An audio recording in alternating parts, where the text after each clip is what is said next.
Behind the show যে শোটা ছিল সেটা অলরেডি ডেড বিকজ আমি এখন ঢাকাতে থাকি না। ঢাকাতে না থাকার কারণে বিহাইন্ড দ্য শোতে যেটা করতাম, ডিফারেন্ট গেস্ট নিয়ে আসতাম, তাদের সাথে কথা বলতাম এবং তাদের যে এক্সপিরিয়েন্স আছে সেটা আপনাদের সাথে শেয়ার করতাম।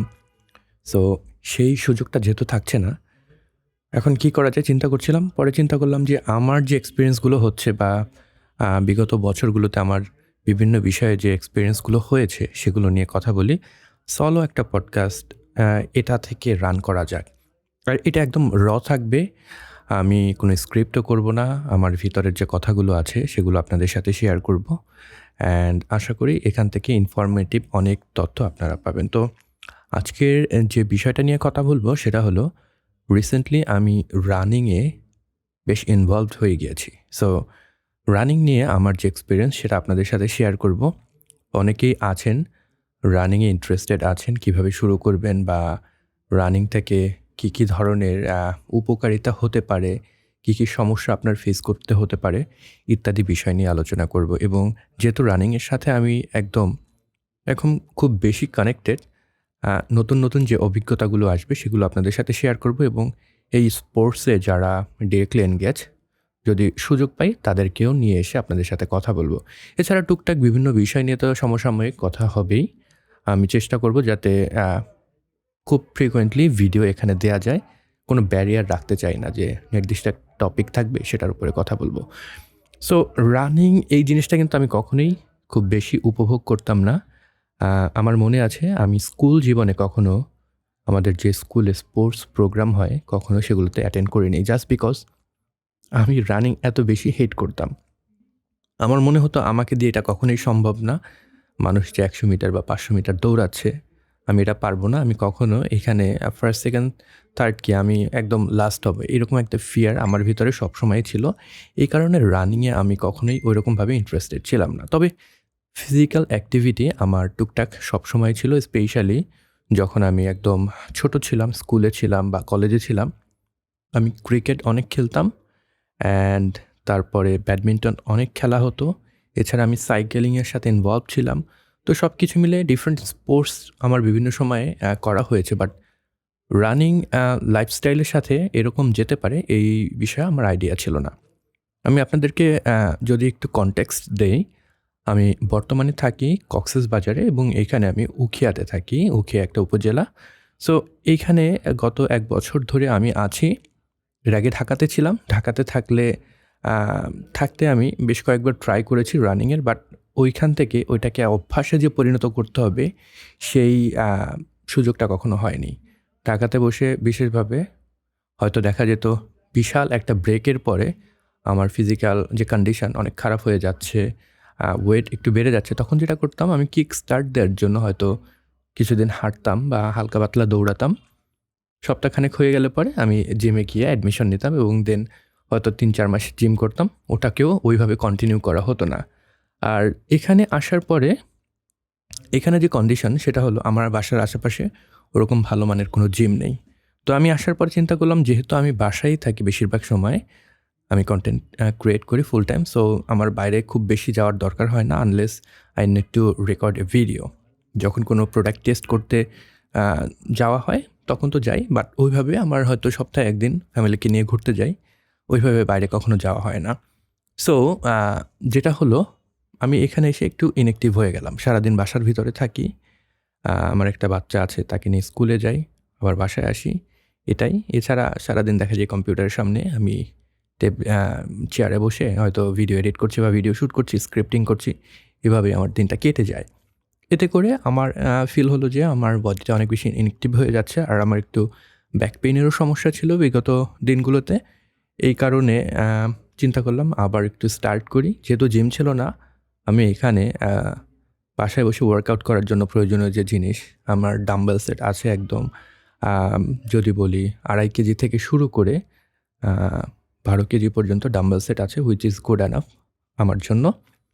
দেন আমি ওয়ার্কআউটের জন্য একটা বেঞ্চ কিনলাম যেটাকে অ্যাডজাস্ট করা যায় ডিফারেন্ট পজিশনে। দেন আমি পুল আপ দেওয়ার জন্য পুল আপ বার লাগালাম। দেন কিছু ওয়ার্কআউট করার জন্য আ যে পুলি সিস্টেম সেটা পাওয়া যায়। মানে ক্যাবল দিয়ে আপনি ওয়েট লাগিয়ে ডিফারেন্ট এক্সারসাইজ করতে পারবেন। সো আমার পুল আপ বারের সাথে সেই পুলিটাকে লাগিয়ে আমি ক্যাবলের যে বেসিক এক্সারসাইজগুলো আমার ওয়েটগুলোকে সেখানে কানেক্ট করে করতাম। সেটা আমি প্রায় 6 মাস 7 মাস করলাম। এরপরে হঠাৎ করে মানে আমি জিনিসটা এনজয় করছিলাম না। সারাদিন তো একই বাসায় থাকি, বাসায় বসে কাজ করছি, ভিডিও মেকিং করছি অ্যান্ড দেন আবার সেই বাসায় বসেই এক্সারসাইজ করছি। এটা না আমার কাছে মনে হলো একটা বার্ডেন হয়ে যাচ্ছে। আমি জিনিসটা এনজয় করছি না। তো আমি বিশাল একটা বিরতি নিলাম। বিরতির পরে দেন অ্যাগেইন সেম যে ফিলিং সেটা আসলো যে ফিজিক্যাল অ্যাক্টিভিটি আমার কমে যাচ্ছে। আমার শরীরের ভিতর থেকে আমি বুঝতে পারছি যে দিন, দিন যে ওয়েট সেটা বাড়ছে। হয়তো খুব দ্রুতই কোনো সমস্যায় আমি পড়বো। হয়তো ডায়াবেটিস ধরা পড়বে নাকি নয়তো ব্লাড প্রেশার যেকোনো একটা সমস্যায় আমি হয়তো পড়তে যাচ্ছি। আর আমার যেহেতু ফ্যামিলিতেও এই রোগগুলো ছিল, সো আসতেই পারে। তো এর ভিতরে আমার একটু দাঁতে প্রবলেম হলো। আমার ওয়াইফ আবার ডেন্টিস্ট, তো তার চেম্বারে আমি গেলাম। তো তার চেম্বারে আপনার যখন দাঁতের কাজ করবেন, স্পেশাল স্কেলিং যখন করবেন, ব্লাড টেস্ট করাতে হয়।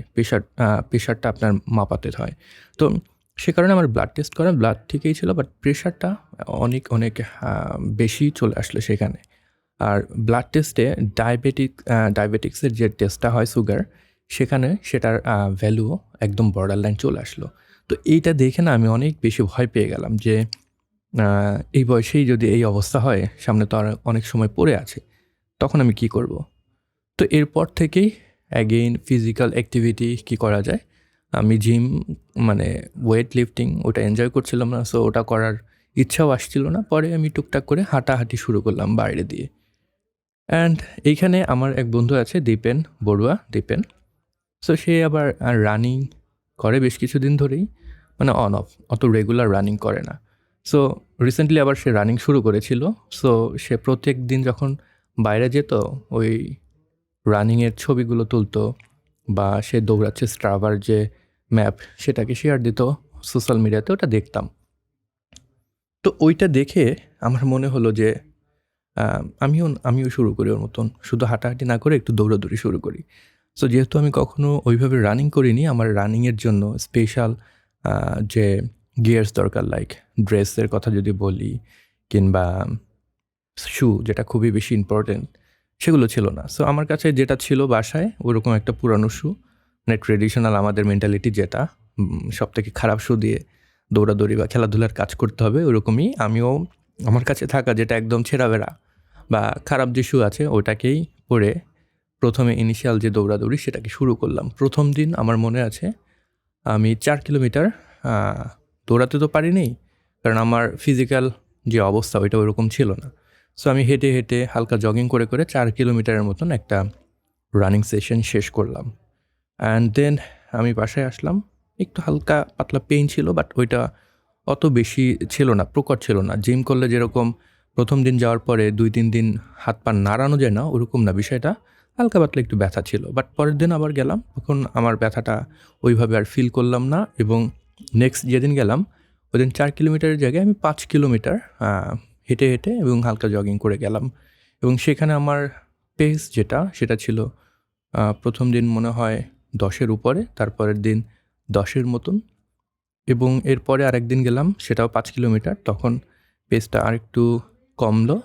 তখন আমার 1 কিলোমিটার পাস হতে সময় লেগেছিল 9:30-এর মতন। সো বিগিনার অবস্থায় এরকমই হবে, হেঁটে হেঁটে বা জগিং করে করে যখন আপনি মুভ করবেন এরকম সময় লাগবে।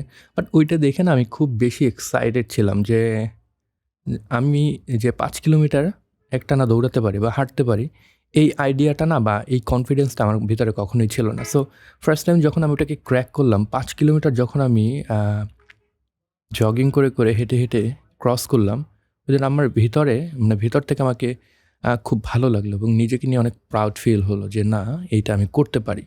So excuse me. সো ওই সময়টায় আমি অনেক এক্সাইটেড হয়ে পড়ি।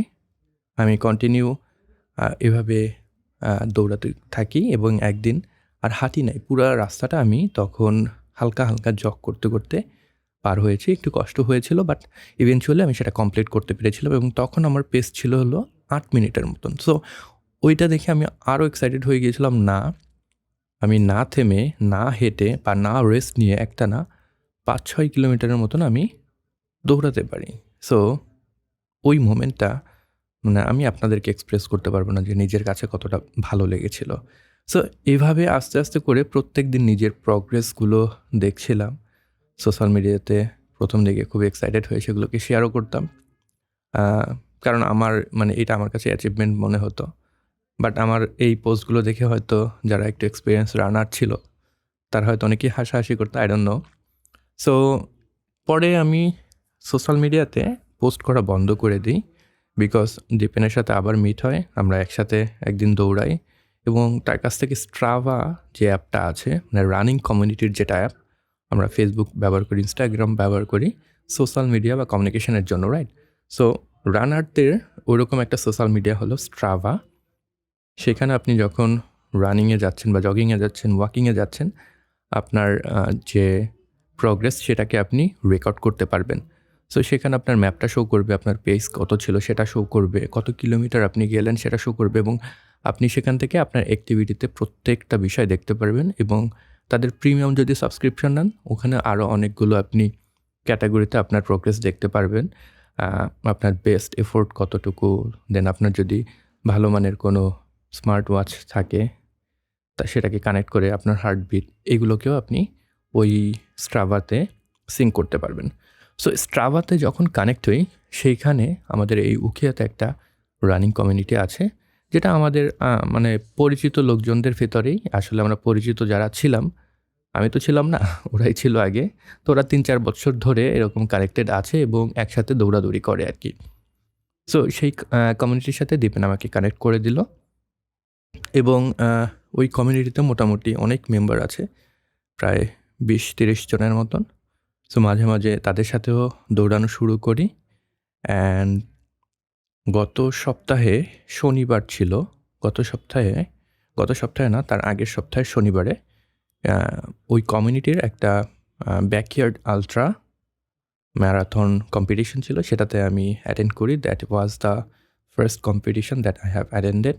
অ্যান্ড ওইটা মূলত যে সিস্টেম ব্যাকইয়ার্ড আল্ট্রার, সেটা হলো নর্মালি আমরা যখন হাফ ম্যারাথন করি ২১ কিলোমিটার, ফুল ম্যারাথন করলে ২২ কিলোমিটার আপনার দৌড়াতে হয়। বাট ব্যাকইয়ার্ড আল্ট্রাটা একটু ডিফারেন্ট জনার। এটা হলো আনলিমিটেড আপনাকে দৌড়াতে হবে। আই মিন যতজন পার্টিসিপেন্ট থাকবে তারা অ্যাটেন্ড করবে অ্যান্ড দেন প্রত্যেক ঘন্টায় আপনাকে 6.7 কিলোমিটার দৌড়াতে হবে।